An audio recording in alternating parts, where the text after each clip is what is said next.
জয়গুরু বন্দে পুরুষোত্তমম পরম পিতা রাতুল শ্রীচরণে আমার শতকোটি প্রণাম। প্রণাম জানাই জগৎজননী শ্রী শ্রী বড়মা শ্রীচরণে, প্রণাম জানাই পরম পূজ্য পাদ শ্রী শ্রী বরদা শ্রীচরণে, প্রণাম জানাই পরম পূজ্য পাদ শ্রী শ্রী আচার্যদেব শ্রীচরণে। আপনাদের সবাইকে আমার আন্তরিক আনন্দিত জয়গুরু।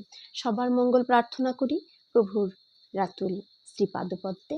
সবাই কেমন আছেন? ভালো থাকুন, এই প্রার্থনা সর্বদা আমার দয়ালি রাতুল শ্রীচরণে করছি।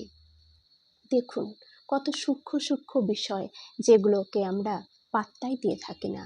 অনেক সময় আমরা সেগুলোকে ফেলে দিয়ে থাকি, কিন্তু কত কিছু আমাদের রান্নাঘরে পড়ে থাকে যা থেকে পুষ্টিকর খাবার আমরা হয়তো অনেকেই জানি না।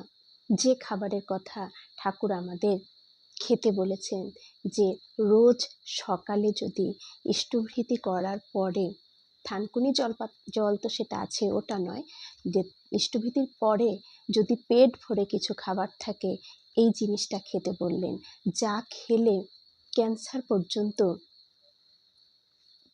সরে যায়, ক্যান্সার হওয়ারও ঝুঁকি কমে যায়। তাহলে এমন একটি খাবার, যে খাবারকে কিন্তু আমরা গুরুত্বই দিয়ে থাকি না, সেই খাবারের কথায় ঠাকুর বললেন, সেটা আমি পড়েছি, পড়ে ভাবলাম আপনাদের কাছে শেয়ার করি, কারণ সবার জানা দরকার ঠাকুর আমাদের কি কি বলে গেছেন। আসুন আজ সেই বিষয়ে আলোচনা করছি। আমি এর বিজ্ঞানসম্মত যে কারণগুলো রয়েছে সেগুলো আমি পরে ব্যাখ্যা করব। আগে ঠাকুর কি বলেছে সেটাই আমি বলছি। হেমদা শ্রী শ্রী ঠাকুরকে বললেন, কিন্তু আজকাল লোকে পান্তা খাওয়া ছেড়েই দিয়েছে। শ্রী শ্রী ঠাকুর বললেন, বাবা জগন্নাথের কিন্তু নিত্য পান্তা না খেলে চলেই না। বাচ্চা যদি বাপের অনুবর্তন করতে লজ্জাবোধ করে, তাহলে মা যা হবার তা হবে। জগন্নাথ দেবের রোজ পান্তা কিন্তু দিতেই হয়। তাই ঠাকুর বললেন, জগন্নাথ দেব কি বিশ্বপিতা, তিনি আমাদের পিতা। তাহলে আমরা সন্তান হয়ে বাবার যদি অনুকরণ না করে চলি, তাহলে যা হবার তাই হয়।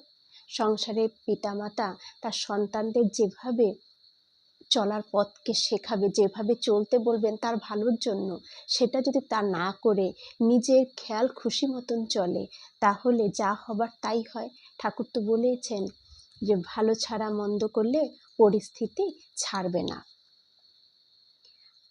আমাদের জগৎজননী দুর্গা মা দই পান্তা খেয়ে প্রতি বছর বিজয়ার দিন বিদায় নেন।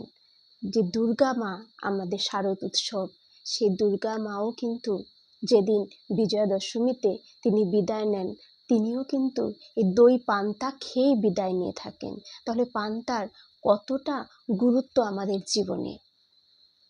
আর আমাদের পান্তা খেতে লজ্জা, আর আমরা পান্তা খেতে লজ্জা পাই, লোকের সামনে খেতে লজ্জা পাই যে পান্তা ভাত খাচ্ছে, কি না তার অবস্থা দরিদ্র হয়ে গেছে যে তার পান্তা ভাত খেতে হচ্ছে, এরকম আমরা কিন্তু ভেবে থাকি। কিন্তু পান্তার কত গুণ রয়েছে, এবার শুনুন সেই গুণের কথা। এক ভাই শ্রী শ্রী ঠাকুরকে বললেন, আমার স্নায়ু দুর্বল্য, বড় ভয় হয়, বড় দুশ্চিন্তা আসে তার মনে। ঠাকুর বললেন, পান্তা ভাত খাবি একবেলা, কিংবা ইষ্টভৃতি করে সকালে খালি পেটে পান্তা ভাত খেতে পারিস, নাম ঠাম খুব করবি। ঠাকুর বলেন যে ইষ্টভৃতি করার পরে পান্তা ভাত পেট ভরে খেতে বললেন। তাতে এই যে লোকের ভেতরে একটা দুর্বলতা থাকে, একটা ভয় ভয় যে একটা ভাব থাকে, কিছুতে সব কিছুতে ভয় পায়, সেটা কেটে যায়। স্নায়ু দুর্বল্য ভাবটা কেটে যায়, দুশ্চিন্তা দূর হয়। লোকের দুশ্চিন্তার অভাব নেই, কিন্তু কেউ যদি রোজ পান্তা ভাত খায় তার দুশ্চিন্তাও দূর হবে। কত বড় একটা ওষুধ তাহলে দেখুন এই পান্তা ভাত। প্রফুল্লদাকে শ্রী শ্রী ঠাকুর বললেন, পান্তা ভাতের জল খাস না কেন? যে পান্তা ভাতের জল, অনেকে আছে পান্তা ভাতের জলটাকে ফেলে দিয়ে খায়, কিন্তু পান্তা ভাতের জলের কি গুণ শুনুন এবার ঠাকুর কি বললেন। যে পান্তা ভাতের জল খাস না কেন? ওটা খাবি, ওতে যথেষ্ট ভিটামিন আছে, ও খেলে মানুষ মোটা হয়ে যায়। অনেকে আছে খুব রোগা, মোটা হওয়ার খুব ইচ্ছে, চেহারাটাকে একটু সুন্দর রাখার জন্য। চেহারা সুন্দর হলে চেহারাতে যদি একটু একটু যদি হেলদি চেহারা হয়, সেই চেহারা তরতাজা সৌন্দর্য ফুটে ওঠে, একটা গ্ল্যামার চলে আসে কিন্তু তার চেহারার মধ্যে, তাই না? আমরা সবাই জানি একটু যদি চেহারা ভালো হয় তার চেহারার মধ্যে একটা গ্ল্যামার, একটা লাবণ্যতা ফিরে আসে, তরতাজা লাগে। তাহলে সবাই আমরা এটা চাই। তাহলে পান্তা ভাতের জলটা যদি আমরা খাই, আমাদের কিন্তু এই গ্ল্যামারও চলে আসবে। এবং পান্তা ভাতের জল 3 পুরুষের বল, খনার এটা বচন। এই পান্তা ভাতের জল খেলে বা পান্তা ভাত খেলে ক্যান্সারও দূর হয়ে চলে যায়। তাহলে ঠাকুর আমাদের এই 100 বছর আগেই এই বিধান দিয়ে গেছেন যে পান্তা ভাতের কত গুণ রয়েছে বা পান্তা ভাতের জল খেলে কত গুণ রয়েছে। এবার আসুন এর বিজ্ঞানসম্মত কারণগুলো আমরা জানি, যে বিজ্ঞান গবেষণায় এই পান্তা ভাতের কি গুণ বের করেছেন। পান্তা ভাতে থাকা পুষ্টিকর পদার্থগুলো শরীরের রোগ প্রতিরোধ ক্ষমতা বা ইমিউনিটিকে শক্তিশালী করে।